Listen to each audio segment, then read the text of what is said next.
So you may have noticed that Zeb has a new toy that we rented from the Home Depot today. He is not wearing a harness because it is not recommended in this particular tool, because apparently if you go down with a harness, it could pull it over with you, which is worse. And he's working on the fascia board. We are getting ready to put OSB up so we can finish the house for the framing inspection and then put roofing material on. You'll notice I am safely on the ground while he is way high up in the air. Also, we've got Dad working over there. Say hi, Dad.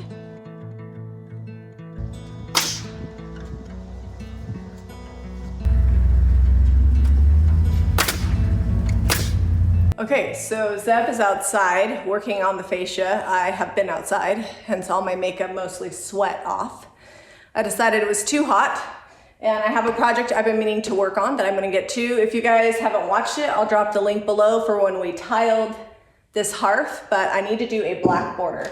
So I'm using farmhouse finishes in pitch black. I'm using farmhouse finishes instead of Sweet Pickins because it doesn't chip. So got a little sample and I'm going to be painting. Make sure that all your edges are smoothed down. So I'm gonna be painting this. A sample is probably way more than I need. I've got my smooth talker brush and I'm just going to get this border in. Move this, I don't want to drip any paint where it's not supposed to go. I hope I mixed it good.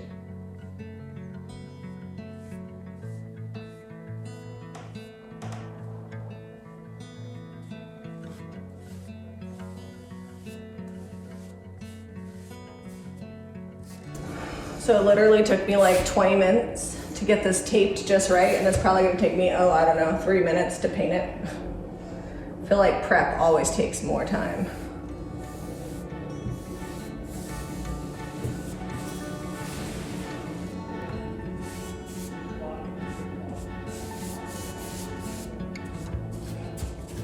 Yeah, I mixed up way too much paint. All right, so I could probably just do one coat and be done, but there's a little bit of white paint that I'm covering here that's gonna show, so I'll let this dry completely. In about 20 minutes, I'll do a second coat. Oh, please, please, please, please, please, please. Oh, we got a little bit of bleed through, but I think I can wipe that off. It's dry. It's not straight. Oh, it's all right. I'm gonna let it dry, and then I'm gonna come back, and then I'm gonna use like a wet rag. Luckily, this part is sealed, so hopefully I can get it off. Luckily, the line on the stencil side is much, much cleaner. One of the less exciting jobs that people may or may not know is that I am the cleanup crew. So today, I'm sweeping and cleaning and trying to organize the top floor, so as we get ready to do finish work, it's a little bit cleaner. Also, I heard that if you have a cleaner house when the inspector comes, they're less likely to find things faulty or whatever, I don't know. So we're cleaning it for the inspector because we're hoping pretty quickly to get this framing inspection done so we can start on the finish work. What are you doing, Zeb? I'm just marking these so that I can cut them flat so we can get a nice straight line down here, hopefully. How's the weather up there? It's hot in the sun. I bet. So what I'm doing up here now, you can see those are nice and cut straight, and then the lines on these, I'm gonna cut these all the way down because you can see down there, it's got a little wiggle in the rafter tails. Not quite sure what happened. Maybe the trusses weren't quite exact because when you look down them, they're all nice and straight and even and centered, but got about 1.5 inches off on the tails down there. So I'm just gonna lop them off straight, put the fascia board on. All right, looking down them now. Nice and straight. All right, so that's my board that I've got to put up here. And I've made this little foot. I'm gonna go down and nail it in starting down there on that end. And this foot here is gonna hold this on until I can get down over here and get everything nice and level. So I'll tack it in down there. I'll come down, take the foot off, tack it in over here. And that way I can do this pretty much by myself without having to have two people hold both sides of the board.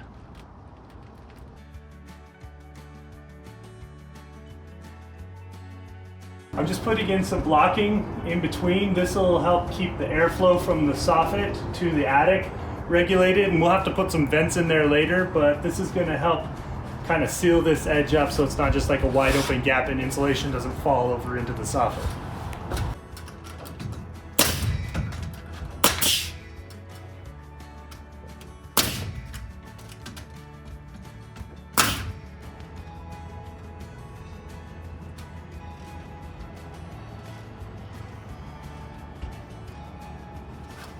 So one of the things that I didn't do when I was framing this is I didn't make sure I had backing for drywall. You see this big gap?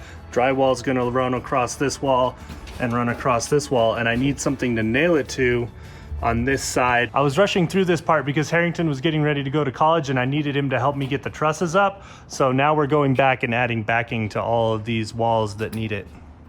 Jami is doing the backing.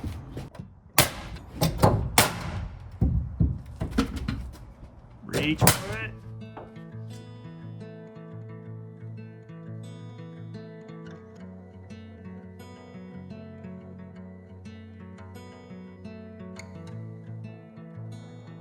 All right, so we have had a couch for probably a month that has needed to come inside.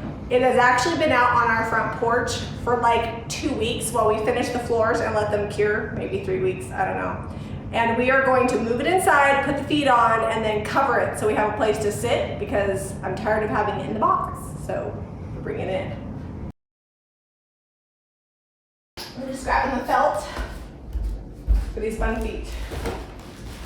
Here, we put them on and then you can felt them. So it looks like they just screw in here. Hopefully that's the right spot. It looked like it was. There's a hole there, so. So while Zeb is outside finishing up bracing, I am going to be putting floorboard on this side of the room so we can move the couch over. Eventually it'll get like caulking and paint, but that's not happening today. So I'm just putting in this floorboard. We're doing a nice big wide floorboard all the way in the old house, hopefully in the new house if we can afford it, we'll see. Because this is similar to what would have been in here. It's just primed MDF. Got my nail gun. I've got my nails in there, my safety glasses. And I've already measured this board so I know it's gonna fit.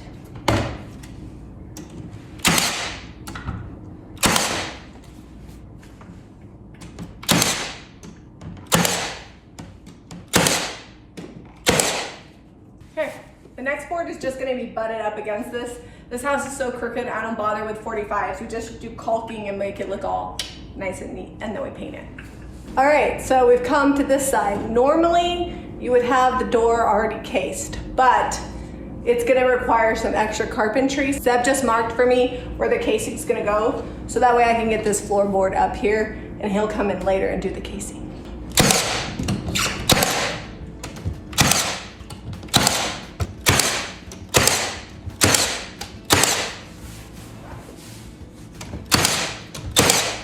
That's where the trim board's gonna go for the door. And yes, I'm barefoot because I don't wear shoes in the house now that it's painted. But my toesies are out of the way when I'm shooting the gun.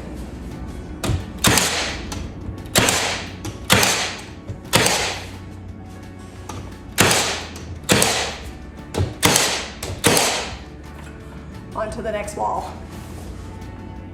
Oh, wanna see my dad? Let's see. Say hi, Dad. Hi. A tall guy today. You're a tall guy. We won't tell him you're on the step ladder. He's just cleaning that up so when Zeb's ready, most of the work is done for him. Right, Dad? Yes. Okay. So if I was perfect and this house was perfect, this 45 would line up perfect. But it's perfect on the bottom, not so perfect on the top, a little caulking. It's still better than a blunt cut all the way across.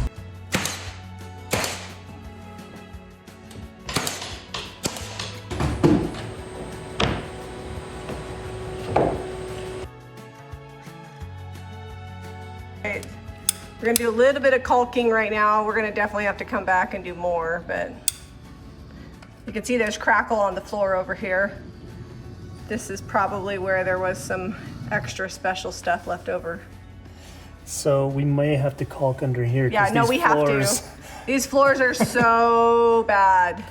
Like, there's just gonna be caulking on top and on bottom. Because I figured out why on each of the edges that it's not lining up on my 45 over there, because the wall goes down at an angle. Oh, nice. Yeah, I was like, well, that's That's special. why I was just gonna butt everything together, because trying to get the 45s to match is gonna be a nightmare. Well, it's okay because it matches enough. Matches enough. Well, it still is gonna look better than a butted up edge.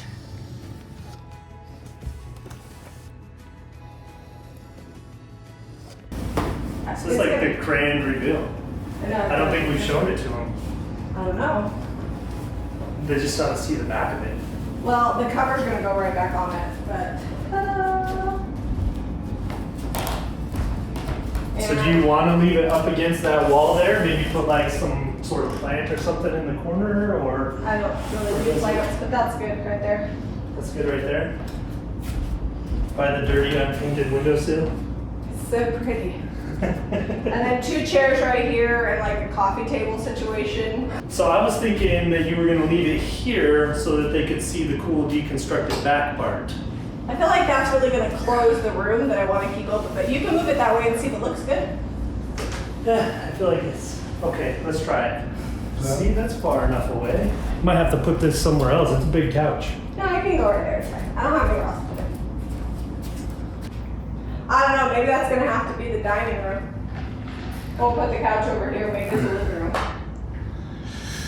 We'll play with it. We'll see. Remember that one time I bought a couch that was too big for the living room? It usually happens like that. I think what we're gonna do is it's gonna hang out here for a while, and then I'll think about it, and then maybe it'll go somewhere else. It'll probably end up in our bedroom. You might have to do like 2 little chairs here so that this isn't crowded. Because by the time you put bar stools and 2 chairs over there and a dining table over there. I feel like a settee over here. Yeah, something smaller. It's a cool couch. I like it. Make sure you guys are hitting up JamiRayVintageHome.com for all your home decor needs. If you like this couch, email info@JamiRayVintageHome.com because we can ship you one. Also, visit JamiRayVintage.com for your paint products. Be sure to give us a thumbs up and subscribe to Jami Ray Vintage for more DIY.